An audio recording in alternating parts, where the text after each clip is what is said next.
Last video I showed you 5 theories of race. Every one of them died. What I didn't tell you is that they all died of the same disease. Cut a man off from his history and you have not freed him, you have dismembered him. He's removed from what he was, which confuses what he is.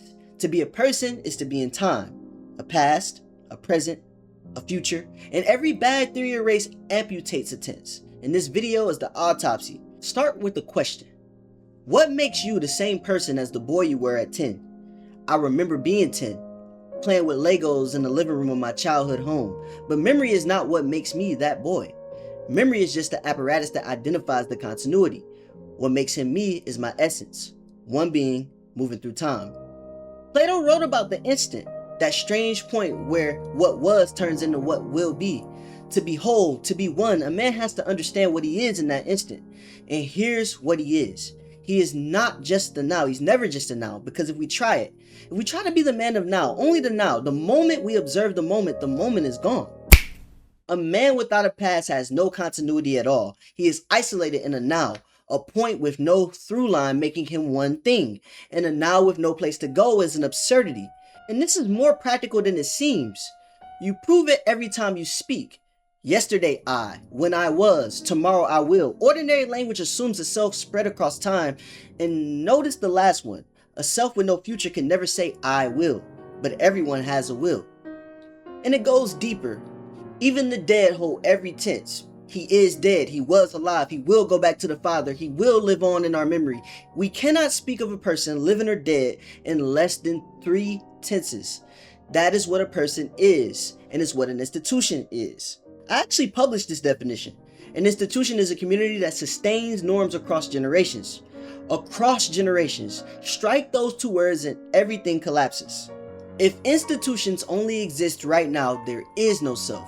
No social roles beyond some momentary struggle. Social cohesion is lost. The rational animal is no longer. We no longer associate. We are individuals, spread out and void of self-knowledge. Because it is our social roles that reveal who and what we are. Our institutions tell the stories of our past and inform our way forward.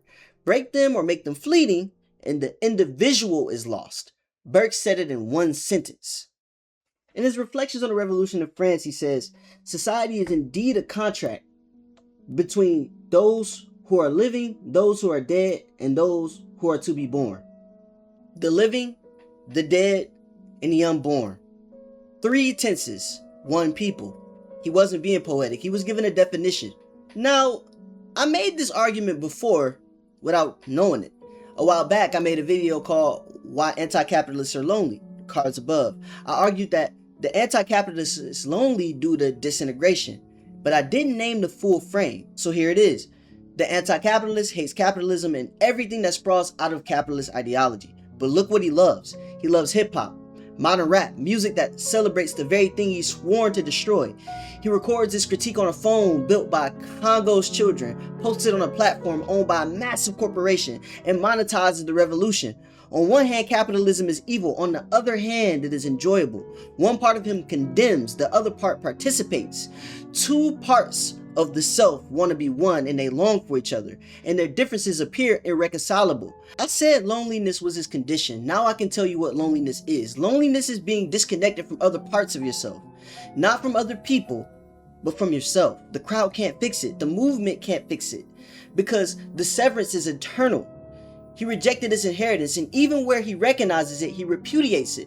So he has no past. His entire identity is constituted by the fight, so it has an expiration date. He has no future. He is a man amputated down to the present tense. A point, no through line. He longs for unity. That longing is even what causes him to suffer. Of course he's lonely. There's barely a him to keep him company. And understand, fighting is not the problem. Fighting is an aspect of identity. In fact, it's the lowest stage of identity. Foundational Black Americans fought. But when fighting is only an aspect, you can overcome the fight. When the struggle dies, the continuity remains. Now running the race theories through the same blade. Fanon refuses to be the slave of the slavery that dehumanized his ancestors, and that attitude is correct. My past does not own me. I am not a mere victim. Acknowledging victimhood as a fact of human nature is not the same as being constituted by it. But watch Fanon's next step. He doesn't just refuse to be owned by the past, he cuts it off. And there is the line. My past is just a part of me. It makes up who I am. It is required for personhood. But the whole of who I am includes where I stand and where I am going. Who I was, who I am, and who I will be are all me. Fanon couldn't hold all three, so he took the whole limb. Fanon cuts the past. Colorblindness makes the same cut politely. The abstract individual, no reference to his forefathers, judged only on the character his forefathers built in him. Colorblindness cuts the past. Mills. For Mills, race is the contract's designation. You tear up the contract and it's gone. An identity you can exit is an identity that can't transmit. Nothing handed down, no posterity. A person with no future is dead. A people with no future is dead the same way. We are not a scatter plot with no through line. Mill cuts the future. And Garvey's cut is stranger. He doesn't deny the past, he replaces it with a lie. Everyone phenotypically black, he says, is one people, which would mean we all share one distinct history, and we do not. The foundational black American, the Nigerian, the Jamaican, different pasts, different inheritances, different people. And Garvey uses a lie to cut a man off from his own history.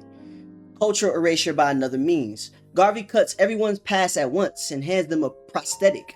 4 theories, 1 blade, and here's the diagnosis that ties this video to the last one. The man without his history. What stage is he in? He can't reconcile because he ignores.